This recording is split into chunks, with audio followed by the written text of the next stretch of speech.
귀한 찬양, 뭐라고 표현을 해야 될지 머릿속에서 아무리 생각해도 잘 떠오르지를 않습니다. 이 벅찬 감동, 감격, 이 순간을 우리 식구들과 함께 나눌 수 있다는 사실이 얼마나 감사한지 모르겠습니다. 이 일을 위해서 수고한 우리 주의자님, 반주자님, 우리 모든 성가대 회원들, 식구들에게 그동안의 노고에 감사드리도록 하겠습니다. 오늘 우리가 부활주의를 맞아 예수 그리스도의 부활을 상징적으로 보여주는 세례 예식, 특별히 유아 세례 예식을 행했습니다. 세례를 통해서 새로운 인생으로 태어나고, 그래서 하나님의 사람으로 살아가게 될 우리 혜든이와 하진이 이 귀한 생명들을 주님의 이름으로 축복합니다. 그리고 이 어린 생명들을 믿음으로 잘 양육해서 하나님의 나라의 귀한 일꾼으로 자라나게 할 우리 각 가정들, 그 가정들의 하나님의 놀라우신 은혜와 사랑과 평화가 충만하기를 기도하겠습니다. 오늘은 예수 그리스도께서 죄와 죽음을 이기시고 무덤에서 다시 살아나신 기쁨의 부활 주일입니다. 예수 그리스도의 부활의 기쁨과 감격이 오늘 이 자리에서 예배드리는 모든 식구들, 그리고 사정상 함께하지 못하는 우리 흩어져 있는 갈릴리 식구들의 삶 속에 모두 풍성하게 넘치기를 간절히 바라고 기도하겠습니다. 누가복음에 나타난 부활절의 이야기를 자세히 읽어보면 부활의 첫 증인은 무덤에 찾아갔던 여인들이었습니다. 그리고 이 여인들이 예수님의 부활의 소식을 제일 먼저 사도들에게 알리고, 그리고 그 소식을 듣고 제자 가운데 한 사람이었던 베드로는 무덤으로 가서 예수님의 빈 무덤을 제일 먼저 확인합니다. 그리고 부활하신 예수님은 엠마오로 향하던 2명의 제자에게 나타나셨고, 그 사건을 통해서 그 제자들은 가던 길을 멈추고 다시 예루살렘으로 돌아가서 자기들이 만났던 부활하신 예수님을 다른 모든 제자들에게 전하게 됩니다. 그리고 오늘 우리가 읽은 본문에 보면 예수님은 11제자와 그리고 11제자와 함께 있었던 사람들에게 나타나셨습니다. 그런데 흥미있는 사실 한 가지는 위에서 언급했던 여인들로부터 마지막 예수님이 나타났던 11명의 제자겠죠.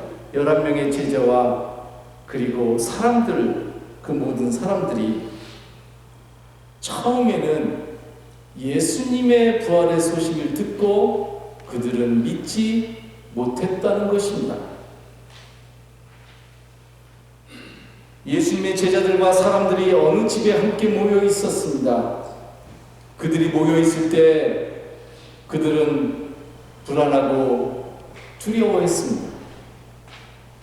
앞으로 어떻게 살아가야 할지, 자기들의 선생님이 사라지셨으니, 죽게 되었으니 앞으로 어떻게 살아가야 될지, 무엇을 하면서 어디로 가야 할지 그들은 참으로 막막했습니다.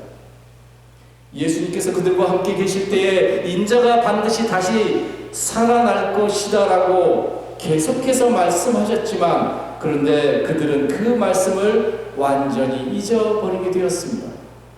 예수님의 제자 중 어느 누구도 예수님의 이 말씀을 기억하는 이가 없었습니다.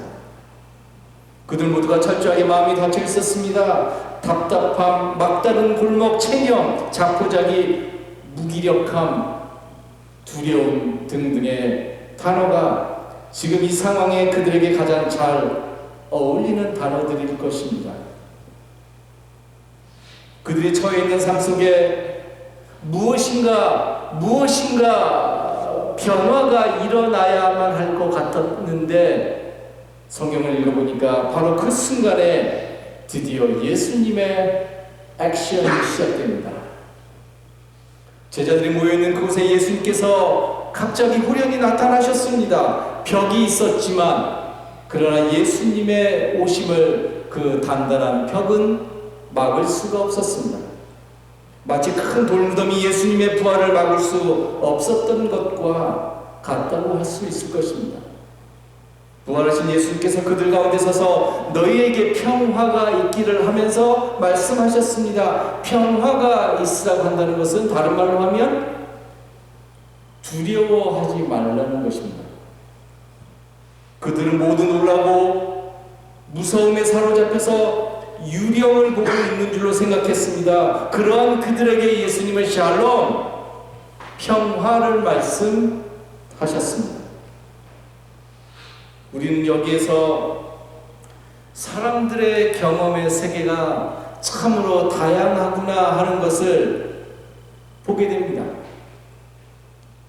제자들은 이미 여인들과 그리고 무덤에 갔던 베드로와 그리고 엠마오로 향하던 2명의 제자로부터 부활하신 주님의 소식을 익히 들어서 알고 있었습니다. 그런데 그들은 믿지 못했습니다. 그리고 정작 그 부활하신 주님이 그들 앞에 나타났을 때조차도 성경은 이렇게 얘기합니다. 그들이 그것을 믿지 못했더라 라고 말이죠. 부활하신 주님을 만나서 기뻐하고 그리고 즐거워하였더라라고 했으면 참으로 우리가 성경을 읽는 그 의미가 있을 텐데, 성경은 그렇게 이야기하지 않고 그들이 오히려 두려움에 휩싸이고 그리고 예수님을 알아보기는커녕 성경은 그들이 유령을 보고 있다라고 기록하고 있습니다. 집단적으로 환각과 환상을 보고 있다고 그들은 생각을 했다는 말입니다. 이러한 제자들을 향해서 예수님께서 어찌하여 너희가 당황하느냐, 어찌하여 마음에 의심을 품느냐 하시면서 불안해하는 제자들에게 예수님은 손과 발을 보이면서 만져보라고 말씀하셨습니다. 유령은 제자들이 유령을 보고 있다고 생각하니까, 유령은 살과 뼈가 없지만 너희가 보다시피 나는 살과 뼈가 있지 않느냐 하시면서 제자들에게 예수님은 손과 발을 보여주셨습니다. 여기서 흥미있는 사실 한 가지를 보게 되는데, 예수님께서 제자들 앞에서 당신을 나타내실 때에 손과 발을 내미셨다는 겁니다. 예수님은 두려워하지 말라, 너희들이 나를 보라, 내 얼굴을 보라, 혹은 내 목소리를, 너희들이 3년 동안 들었으니까 내 목소리를 들어보라, 혹은 내 옷차림을 보라, 이렇게 말씀하실 수도 있으셨지만, 그런데 예수님은 그렇게 하지 않고 내 손과 발을 보라고, 내 손과 발을 만져보라고 하면서 예수님을 나타내셨다는 것입니다. 여러분, 우리는 우리 자신을 어떻게 나타낼까요?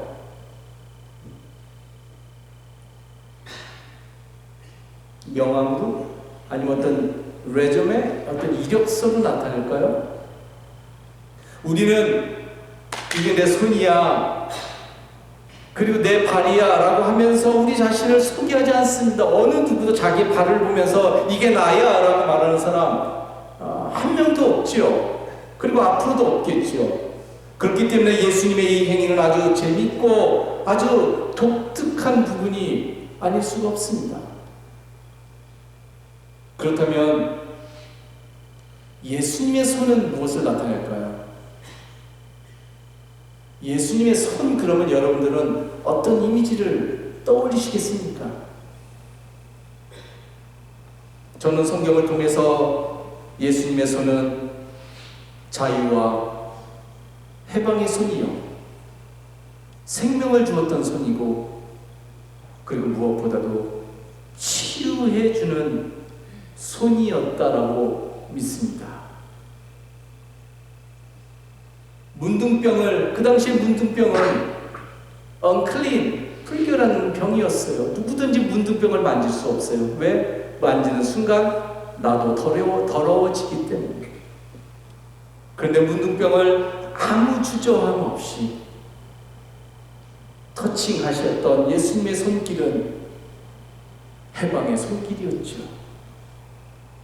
안식일에 밀 이삭을 제자들과 함께 먹었던 그 손길은 인간을 자유롭게, 자유하게 해주셨던 그런 손길이었죠. 죽은 소녀의 손을 잡고 달리라금 에게이로 일어나라고 말씀하시면서 일으키셨던 그 손길은 새로운 생명의 손길이었습니다. 흙을 빚어서 손으로 장님의 눈에 발라주셨던 예수님의 손길은 빛을 보게 하는 진정한 치유의 손길이셨죠. 예수님의 발은 또한 무엇을 나타낼까요? 성경을 읽으면 여러분들은 예수님의 발에 대해서 어떠한 이미지를 그려낼 수 있겠습니까? 예수님의 발 역시 해방의 발길이요, 생명의 발길이요, 그리고 샬롬, 평화의 발길이었습니다.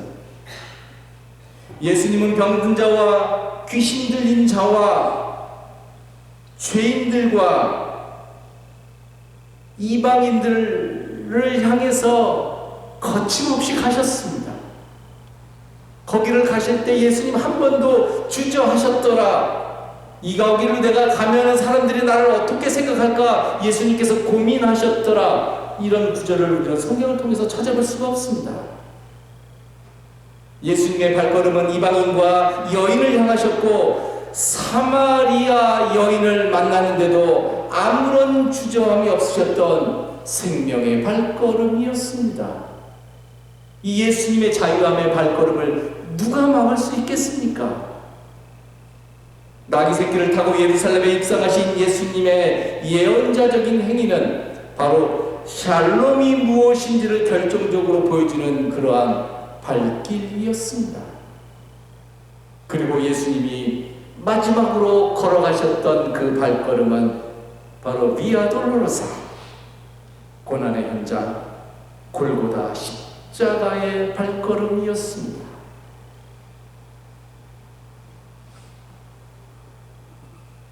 그렇다면 예수님의 손과 발이 보여주는 특징은 무엇입니까?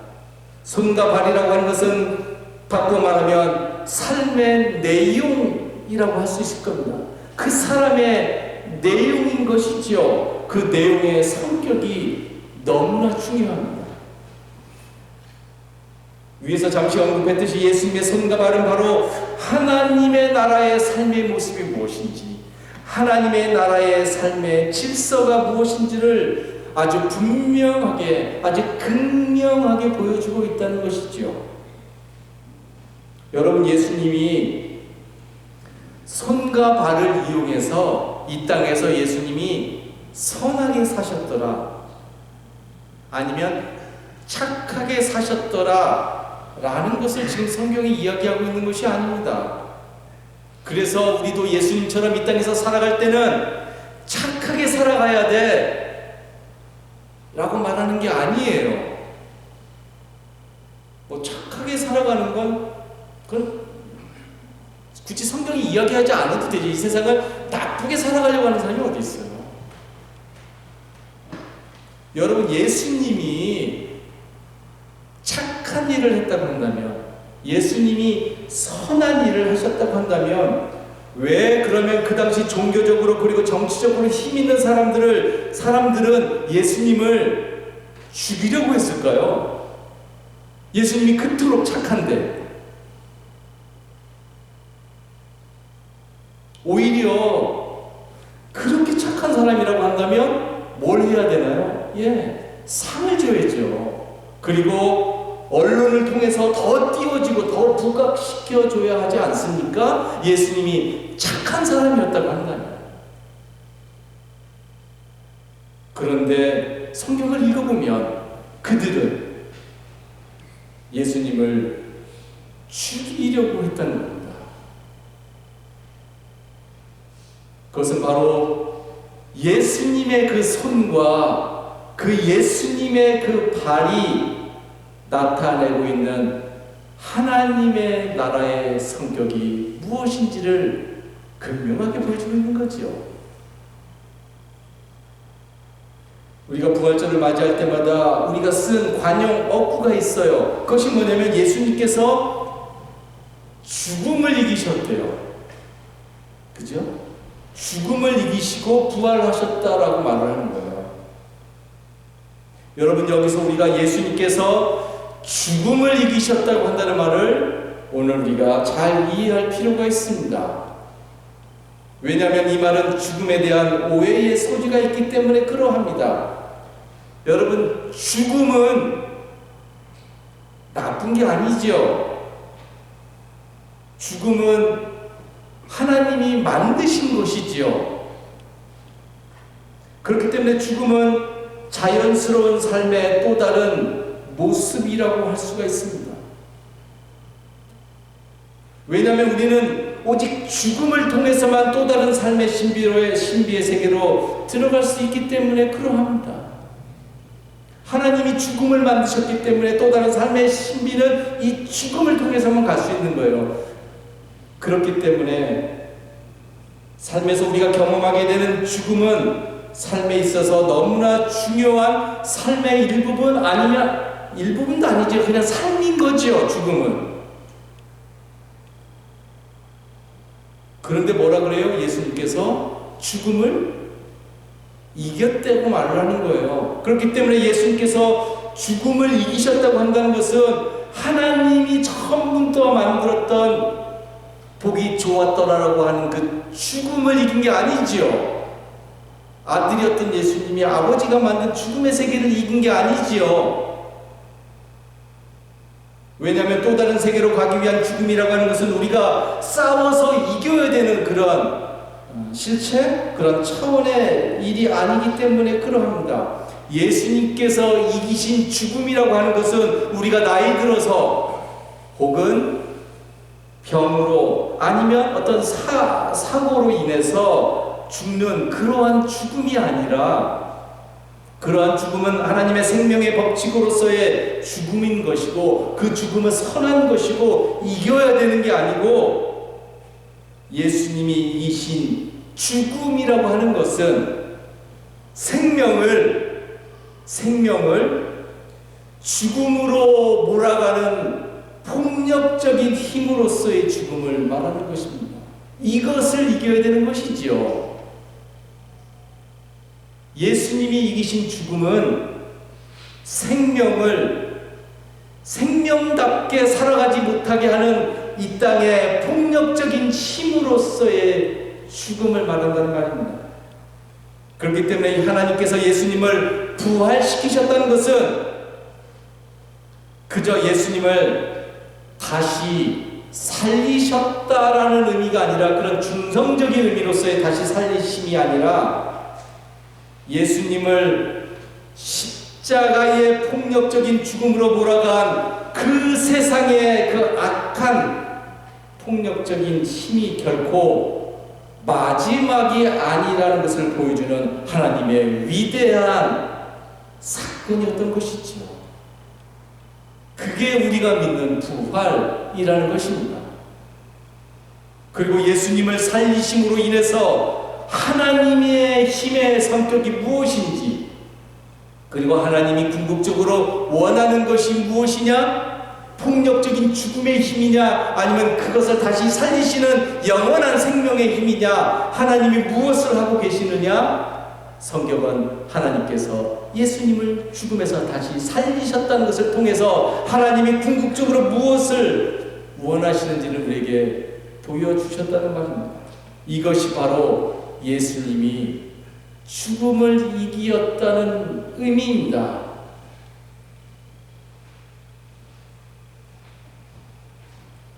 여러분, 우리들의 손과 발도 마찬가지입니다.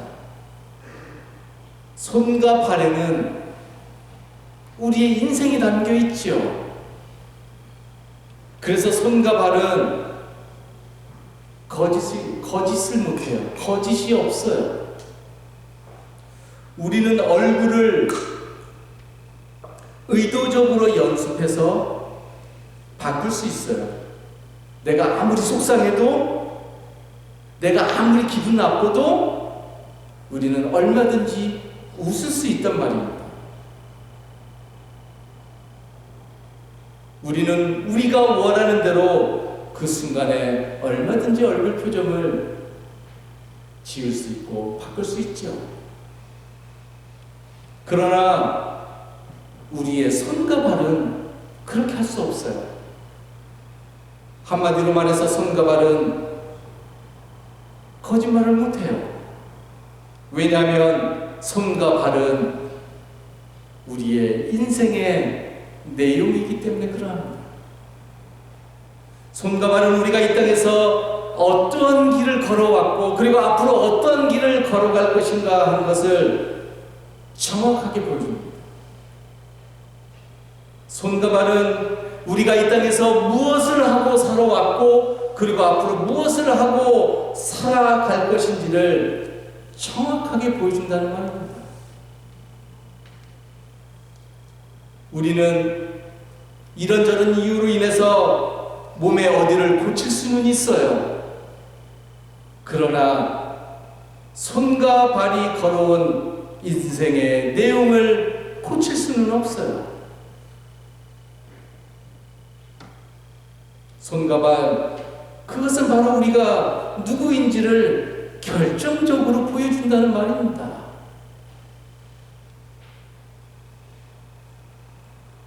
(2022년) 봄, 지금으로부터 2년 전의 일입니다. 러시아가 우크라이나 서부의 르비우라고 하는 조그마한 마을에 있는 어떤 공항 근처를 폭격했습니다. 르비우시가 러시아의 폭격을 받은 것은 러시아 전쟁 이후에 처음 있는 일이었습니다. 르비우시는 러시아와 아주 멀리 떨어져 있는 그 서부의 마을이었기 때문에 러시아 군의 공격이 거기까지 미치지 않아서 그 당시에 약 20만 명의 피난민과 그리고 여러 외국 공관이 임시로 피신하고 있었던 곳이었습니다. 2022년 봄이었으니까 르비우의 기독교인들은 전쟁 중이었지만 그럼에도 그들은 오늘 우리처럼 부활절을 지켜야 했습니다. 그래서 르비우의 주민들은 그 당시 동부에서 왔던 알지 못하는 많은 피난민들, 그들이 기독교인이든 아니든 상관없어요. 동부에서 알지 못한 많은 피난민들에게 우리가 부활절 예배를 이 방공 대피소에서 드리려고 합니다. 광고를 하고 그들과 함께 부활절 예배를 드리게 되었습니다. 그리고는 예배 후에 그들과 함께 정성스럽게 계란을 삶아서, 그리고 부활절 계란에 같이 그림을 그렸습니다. 여러분, 부활절의 계란은 어떤 경우에서든지 생명의 소중함을 상징합니다. 그 부활절 계란의 그림을 그리면서 알던 모르던 피난민이든 아니든 상관없이 그 방공 대피소에서 예배를 드리고 그림을 그렸던 그들 모두는 그 계란의 그림을 그리면서 무엇을 기도했을까요? 분명 하루속히 이 땅의 전쟁이 그치고 그리고 진정한 평화와 생명의 세상이 임하기를 간절히 기도하는 마음으로 계란에 정성스럽게 그림을 그리면서 기도했을 겁니다. 여러분, 우리의 손과 발이 어떠한 상황에서도 이러한 생명을 전달하는 손과 발이 되었으면 좋겠습니다.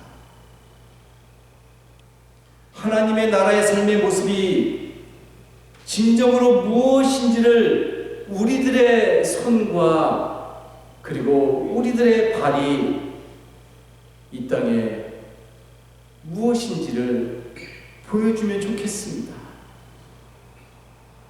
오늘 여러분들의 손과 발이 어떠한 생명의 일들을 이루고 계십니까?